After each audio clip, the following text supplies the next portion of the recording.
जय श्री सीताराम जी, जय श्री बालाजी महाराज। भैया बालाजी द्वारा उन्हीं की प्रेरणा से बनाए हुए उनके इस चैनल में आप सभी का हृदय की गहराइयों से स्वागत है।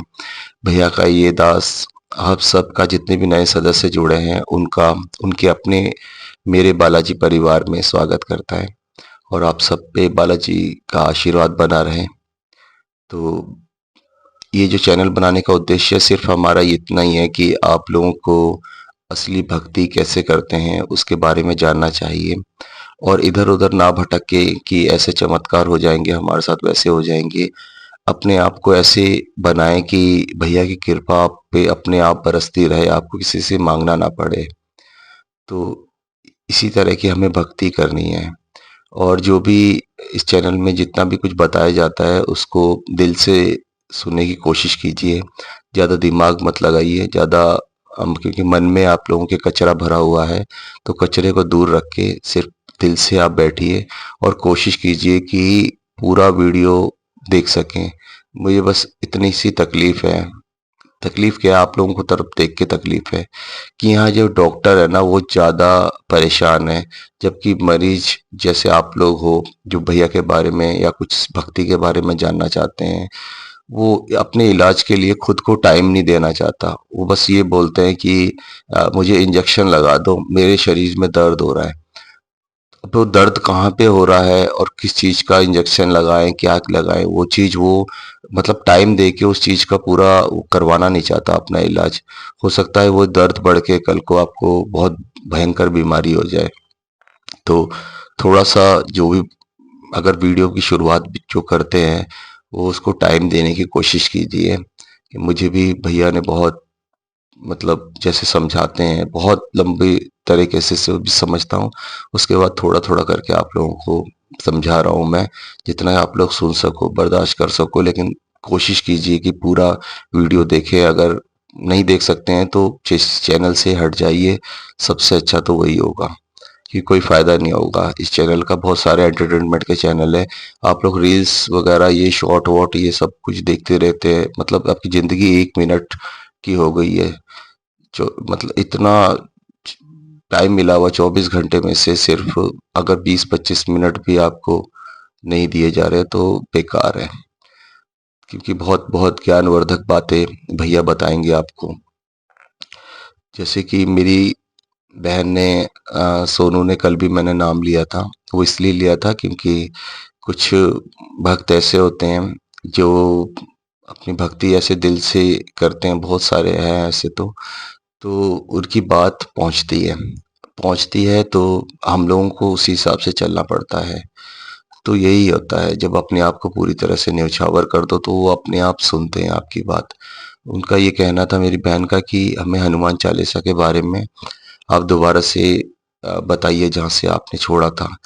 तो हनुमान चालीसा का जो है हमने अ, वहाँ पहले 2 दोहे हम कर चुके थे और पहली एक चौपाई हम लोग कर चुके थे। जिसने नहीं सुना हो वो वीडियो ढूँढ लेगा। फिर मैं देखता हूँ अगर उसको डिस्क्रिप्शन में उसका लिंक डाल सकता हूँ तो वो डाल दूँगा। तो आप लोग उसको ज़रूर देख लीजिए। तो आज की जो चौपाई है जिसका कि अर्थ भैया आपको समझाना चाहते हैं, वो दूसरी चौपाई है। उस चौपाई में क्या होता है कि रामदूत अतुलित बलधामा अंजनी पुत्र पवन सुत नामा। अब कितनी छोटी सी बात है कि आप लोग जो पढ़ते हो ना, रामदूत अतुलित बलधामा अंजनी पुत्र पवन सुत नामा ऐसे करके। कोई पढ़ता है रामदूत अतुलित बलधामा अंजनी पुत्र पवन सुत नामा। कोई पढ़ता है रामदूत अतुलित बलधामा अंजनी पुत्र पवन सुत नामा। कोई पढ़ रहा है राम दूत अतुलित बलधामा अंजनी पुत्र पवन सुत नामा। तो ये जो होते हैं ना सबके अपने अपने अलग अलग तरीके होते हैं। अब देखो मैं आपको भक्ति मार्ग में आपको उस कुंड की तरफ ले जा रहा हूँ, उस कुएं की तरफ ले जा रहा हूँ जिसके ऊपर मैंने आपको बैठा दिया है। अब उस कुएं में कितनी गहराई में उतर के आपको कितना गहरा पानी पीना है, कितनी देर तक पीना है, कैसे उसका आपको सेवन करना है वो आपके ऊपर है। आपको समझना पड़ेगा, हर एक चीज़ को समझना पड़ेगा। जितना रस लेके आप इस चौपाई को पढ़ेंगे, समझेंगे, वो आपके जीवन में उतना ही फ़ायदा देगा। तो ये जो चौपाई है गोस्वामी तुलसीदास जी ने ये जो लिखी है, इस जो है चौपाई का मूल जो है वो क्या है, इसका मतलब क्या कहना चाहता है इस चौपाई से। इस चौपाई में दो तरह की बातें हैं। इस चौपाई में जो हम संस्कार देते हैं ना, संस्कार है हमारे संस्कारों की, और हमें कैसे बनना चाहिए, कैसे रहना चाहिए, एक तो वो बात कहता है। दूसरी उसमें एक माता के बारे में और पुत्र के बारे में बहुत बहुत गहराई से बात की हुई है। अब इसको समझना पड़ेगा। हर मेरी माँ, बहन, बेटी जो भी हैं, तो यहाँ पे वो समझे उस चीज़ को, बहुत ही ये चौपाई उनके लिए बहुत ख़ास है। तो अंत तक कम से कम वो तो ज़रूर देखेंगे। जो भी मेरी बहनें हैं, वो ज़रूर देखें, ठीक है? शायद उनको फ़ायदा होगा। तो क्या कहते हैं सबसे पहले अक्षर जो हमारा है, वो है रामदूत और अतुलित बलधामा। भगवान बालाजी बता रहे हैं कि इंसान जो होता है ना, आज इसको समझने के लिए लोग फटाफट समझ जाते हैं कि यार ये क्या है, ये मतलब बहुत हनुमान जी बहुत राम के दूत थे और बलशाली थे और अंजनी के पुत्र थे और पवन के पुत्र थे, बस खत्म हो गई कहानी। ऐसा नहीं है। रामदूत, उन्होंने अपने आप को क्यों कहा, ये रामदूत से क्या मतलब है उनका, कितने वो राम अतुलित बलधामा थे। जब माता सीता के पास वो आए, तो वो कुछ भी कह सकते थे, कुछ भी अपना मतलब बढ़ा चढ़ा के बोलते थे। रामदूत अपने आप में अहंकार शून्य होने का शब्द है कि मेरा कुछ भी नहीं है, मेरा मुझ में कुछ नहीं, जो कुछ है सो तेरा। मतलब हम लोग क्या करते हैं ना, इंसानी रूप में छोटी सी चीज को भी हम लोग सोचते हैं कि हमने पता नहीं कितना बड़ा पहाड़ तोड़ दिया, हमने ये कर दिया, हमने वो कर दिया। इतने अहंकार से भरे हुए हैं हम लोग कि यही करते हैं, वो कर दिया, वो करते हैं, वो करते हैं। हम लोग किसी के पास भी जाते हैं तो ऐसे डींगे मारते रहते हैं कि भैया हमने पता है हम कौन है, हम कौन है, मैं बकरे की तरह। और फिर कसाई उनको काटता है जो सबसे ज्यादा मैं करता है। तो रामदूत होने का मतलब है कि अपने आप को इतना अहंकार शून्य बना दीजिए कि अपने आप को प्रभु से जोड़ दीजिए कि मेरा कुछ नहीं है। जो कुछ आपने मुझे बनाया है, जो कुछ किया है मैंने, वो सब कुछ आपने किया है। तो मैं कुछ भी नहीं हूँ। जो मेरा जो नाम है ना, वो प्रभु से जुड़ के ही है। मैं उनका ही दास हूँ। और जो भी कुछ कर रहे हैं या करवा रहे हैं, उसमें मैं नहीं है, उसमें हम है। जो परमात्मा करवा रहा है और हम जो कर रहे हैं, प्रभु। तो रामदूत जो माता के पास गए, उन्होंने पूछा कि कौन हो तुम? तो बहुत सारी डींगे मार सकते थे कि मैं ऐसे ऐसे करके समुद्र पार करके आया हूँ, वहां पे पर्वत था, उसको मैंने एक ही छलांग में पार कर दिया। वहां पे सुरसा राक्षसी थी जिसने 16 योजन का उसने मुंह खोला। एक योजन में पता है 12 किलोमीटर होते हैं, उसने 16 खोला, मैंने 32 का हो गया मैं। पता है माता क्या किया मैंने? और उसके बाद में जो है फिर मैं छोटा सा बन गया। इतनी बहुत वो है, ताकत है, ये है, वो है, मतलब उसके जाके पेट में से निकल के आ गया मैं। मतलब डींगे मारना था। और उसके बाद फिर मैं लंका में आया, लंकिनी ने रोका मुझे और उसको मैंने एक मुक्के में जो है उसको मैंने सुधार दिया, बिल्कुल एकदम ही। उसके जन्म जन्म के जो है पाप खत्म हो गए। मतलब ऐसा कुछ नहीं है। उन्होंने क्या बोला था, रामदूत मैं मातु जानकी, सत्य शपथ करुणा निधान की। तो उन्होंने भगवान अपने प्रभु श्री राम की सौगंध लेके कहा था कि मैं राम का दूत हूँ, मैं उन्हीं के द्वारा भेजा गया हूँ। और कुछ भी नहीं, जो सरल था उसी तरह से उन्होंने बताया कि कुछ भी उसमें अहंकार शून्य होके ही, क्योंकि वो शांति से मिलने के लिए जा रहे थे, शांति को परमात्मा से मिलाना था। अच्छा, एक चीज ये भी है कि हमारी जो शांति है, जैसे माता सीता है, तो हर कोई ये ध्यान रखे कि हमारी जो शांति है वो कब हरण हो जाता है उसका, उसको कब उसकी वो हमारी शांति छिन जाती है, जब हम अपने जो परमात्मा है ना उसको माया के पीछे लगा देते हैं। माया जैसी माता ने जो है उनको हिरण के पीछे लगा दिया, सोने के हिरण, मतलब भोग विलास और इन चीजों में।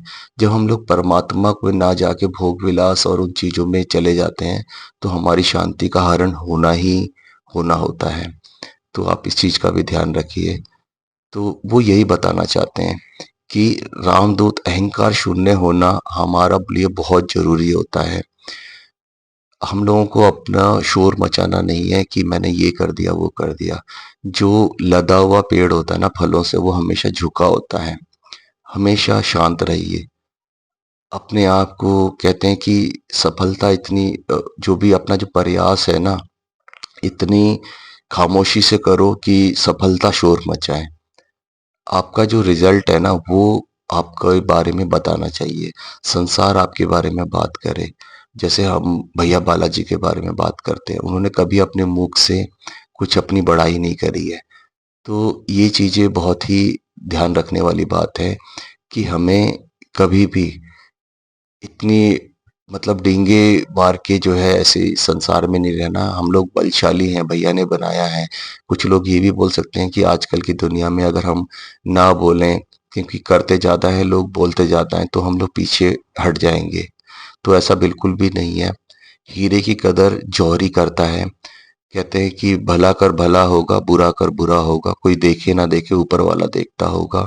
आप मेहनत कीजिए, उसका रिजल्ट आपको ज़रूर मिलेगा। तो ऐसे शोर मचाने की ज़रूरत नहीं है। कुछ काम हो जाए तब जाके बताइए। कई बार इन चीज़ों में ही नज़र भी लग जाती है। तो गोस्वामी तुलसीदास जी यही कहना चाहते हैं कि रामदूत अतुलित बल धामा, अंजनी पुत्र पवन सुत नामा। वो राम के दूत इतने अतुलित बल धाम, मतलब इतने सारे इतने बलशाली थे वो, लेकिन फिर भी उन्होंने अपने आप को रामदूत ही कहते थे वो। तो हमें भी अपने आप को प्रभु का दास ही बना के रखना है। वो जो देने चाहे, कितने भी हमारे अंदर में शक्ति आ जाए, कभी भी हमें घमंड नहीं करना कि नहीं अब हमें कुछ, हम लोग एक्स्ट्रा ऑर्डिनरी हो गए हैं। हमें अपने आप को दास के रूप में ही उनके अधीन में रहना है। तो जब उनके अधीन में रहेंगे तो ये सारी इच्छाएं, ये सब कुछ बेकार चीजें ये खत्म हो जाएंगी। दूसरे जो बताते हैं दूसरी लाइन में, अंजनी पुत्र पवन सुत नामा। तो इसमें क्या बताया उन्होंने कि वो माता बहुत ही ज़्यादा भाग्यशाली है, जिन्होंने अपने बच्चों को इतना अच्छा संस्कार दिया है कि संसार जो है वो उस बच्चे को उनकी माता के नाम से जान रहा है। क्यों जान रहे हैं? क्योंकि उन्होंने संस्कार दिया है। ये संस्कार कहाँ से आता है? ये सारी मेरी बहनें जिनकी अभी शादी होने वाली है या हो चुकी है, तो बहुत ही बहुत मतलब गौर से आप सुनना इस चीज को कि कैसे माता का अपने पुत्र या अपने बच्चों के जीवन में क्या प्रभाव होता है। जो माता जब भी वो बनते हैं, जैसे शादी का जो पवित्र रिश्ता होता है, इसको थोड़ा सा समझने की कोशिश कीजिए। जो रिश्ता होता है ना, तो जब भी हम प्रभु के साथ जुड़े होते हैं, क्यों बोलते हैं कि प्रभु के साथ हमेशा ऐसे जुड़ो कि वो हमारी सांस में भी उनका नाम चलता रहे, नाम जाप करते रहो करते रहो।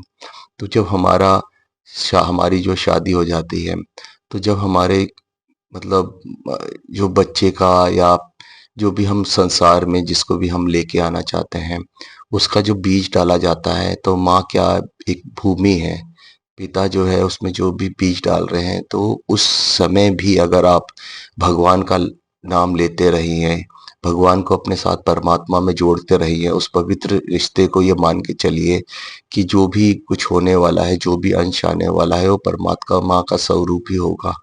तो उस समय भी अगर आप लोग भगवान का नाम लेते रहेंगे, तो ज़रूर एक अच्छा अंश जो है होगा आपके अंदर में।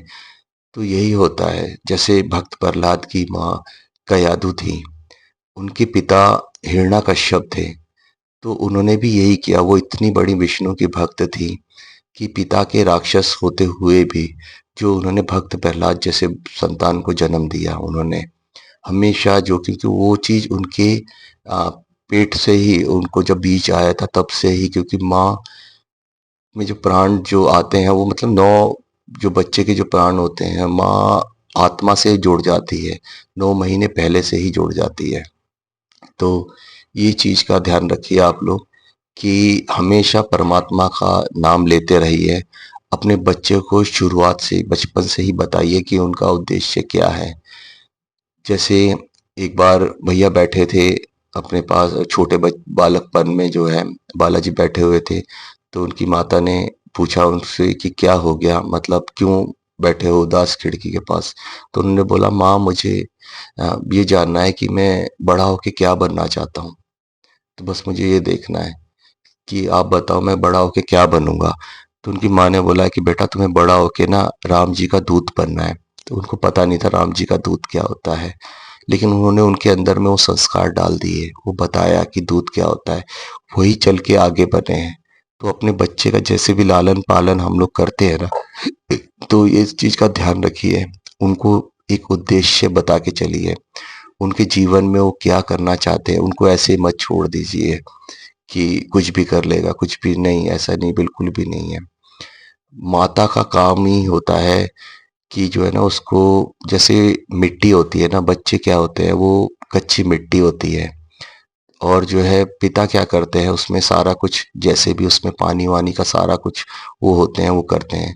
अब माता जो है उस कच्ची मिट्टी को जो है ना एक आकार में वही डालती है, वही बना सकती है कि मेरे पुत्र को, मेरे बच्चों को किस आकार में जाना है। पिता उनकी सहायता करता है। वो मान लो पिता जो है वो चक्की होती है जो घूमती रहती है, उसके ऊपर में जो आटे का जो आकार देती है ना, वो सॉरी राम, तो जो मिट्टी का जो आकार देती है ना वो माँ ही होती है। तो माँ कैसे आकार देना चाहती है उसका बहुत बहुत निर्भर करता है। जब भी बच्चा कोई तकलीफ में होता है ना, सबसे पहले जो बोलता है वो माँ ही बोलता है। तो अपने रोल को समझिए, इतना आसान नहीं है। जितनी मेरी बहनें हैं, बच्ची है, कल को माँ बनेंगे, तो अपने रोल को समझिए, इस चीज को कि हमारा क्या रोल होने वाला है, कि वो भी ऐसे कोशिश कीजिए कि उनके बच्चे भी इतना कीर्तिमान, इतने आगे बढ़े कि कल को उनका नाम भी उनके साथ में जुड़ जाए। तो इसीलिए अंजनी के पुत्र कहा गया है उनको, और उनको भी बहुत अच्छा लगता था जब अंजनी पुत्र कहा जाता था। तो ऐसे ही हमको संस्कार देने हैं, अपने बच्चे को संस्कार देने हैं। और ये जो कच्ची मिट्टी है, कोशिश कीजिए कि अपने बच्चों को 12 साल से पहले ही अपने हनुमान चालीसा का पाठ उनको पूरा तरह से याद करवा दें, और भक्ति मार्ग में उनको जोड़ने की कोशिश कीजिए। अपने भैया के बारे में बताइए, पढ़ाई लिखाई भी होगी, और एक टाइम उनका निश्चित कर दीजिए कि हाँ इस टाइम पे वो पूजा पाठ कर सके, या फिर हनुमान चालीसा तो कम से कम करते रहे, रेगुलर बेस पे हनुमान चालीसा को करते रहना चाहिए। तो यही बोला है, अंजनी पुत्र पवन सुत नामा। पिता का नाम बाद में आया है कि वो पवन के पुत्र भी थे। पवन सुत क्यों कहा गया है, क्योंकि जो भैया का जो जन्म हुआ था उन्हीं की कृपा से हुआ था। माता को संतान नहीं हो रहा था तो उन्होंने तपस्या की थी, तो उसके बाद में भगवान पवन ने उनको जो आशीर्वाद दिया था, उसी से ही भैया का जो जन्म हुआ था। तो उनको बोला गया है पवन पुत्र, जो है उनका नाम तभी से पड़ा है। तो ये जो लाइनें हैं, ये जो है पंक्तियां हैं, दो चौपाई है, ये अपने आप में इतनी सिद्ध है कि अगर इसको कोई गहराई से जाए ना, तो मैं पूरा पूरा दिन निकाल सकता हूँ बताने, और भी बहुत कुछ बता सकता हूँ। लेकिन मेरी बहन ने कहा है कि भैया 15-20 मिनट से ज़्यादा मत करना, वरना कोई देखेगा नहीं, कोई समझेगा नहीं। क्योंकि बहुत सारे लोगों के पास इतना उनका बहुमूल्य समय जो होता है, जो उन्हें अपना उसमें रील्स वगैरह में या गंदी चीज़ों में, गंदी बातों में, गॉसिप्स में, उल्टी सीधी चीज़ों में लगाना होता है। वो भैया की भक्ति में 20 मिनट नहीं दे पाते हैं या 15 मिनट नहीं दे पाते, तो उससे ज़्यादा आप मत बोलिएगा, तो वो वरना समझेंगे नहीं। तो यही है कि इस चौपाइयों को समझिए, ये सारे दिव्य चौपाइयाँ हैं, ये अपने आप को जीवन में परिवर्तित करती है। ये कोई ऐसा जादू नहीं है कि हर एक चौपाई से एक जिन्न निकलेगा और बोलेगा कि बताओ तुम्हें क्या चीज़ चाहिए। हर एक चौपाई को सुन के उसको जो रस है अपनी जीवन पे उतारना पड़ेगा, तब जाके वो फ़ायदा करती है, क्योंकि तब जाके हम बालाजी के भक्त बाकी लोगों से अलग नज़र आएँगे। तो यही है कि इस चौपाई को आप पूरे दिन दोहराते रहिए, धीरे-धीरे। रामदूत अतुलित बल धामा, अंजनी पुत्र पवन सुत नामा। राम जी के दूत थे लेकिन अहंकार शून्य थे।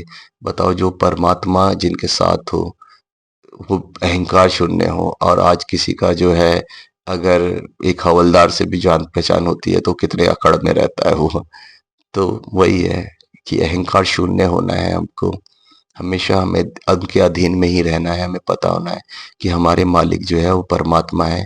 हमारा बिना बोले ही जब सब कुछ दे देंगे। अपने में अहंकार नहीं लेके आना कि ये चीज़ मैंने किया, या ये मैं हूँ, ये मैं ऐसे करता हूँ। तो वो चीज़ मैं की भावना को ख़त्म करने वाली ये चौपाई है। और दूसरी जो है पंक्ति में जो अंजनी पुत्र पवन सुत नामा में माता के बारे में बताया गया है। और एक माता जो है वो भी थी हमारी, जो है कैकसी, और जो राक्षसी थी जिन्होंने कि रावण को भी पैदा किया है। उन्होंने ऐसे संस्कार दिए हैं, जबकि उनके पति विशर्भा ऋषि थे, बहुत ही बड़े पुलस्त्य ऋषि के पुत्र, मतलब इतने बड़े ज्ञानी थे, लेकिन उन्होंने जो है एक रावण बना दिया है। तो ये आपके ऊपर है कि आप अपने पुत्र को भक्त प्रहलाद बनाना चाहते हैं या रावण बनाना चाहते हैं। ये माँ के ऊपर है, कैसे वो संस्कार देके वो बड़ा करना चाहती हैं। वो जैसे भी करेंगे, पुत्र को संसार उनको उन्हीं से बोलेगा कि उसकी माँ ने उनको क्या सिखाया।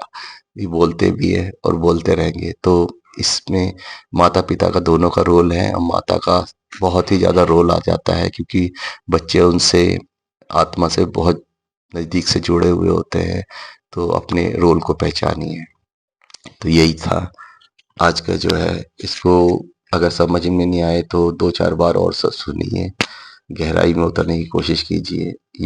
ये चीज़ें वही हैं जो भैया बुलवाना चाहते हैं, और वही चीज़ मैं आपको बताता हूँ। जय जय श्री सीताराम, जय श्री बालाजी महाराज। खुश रहिए, खुश रहिए।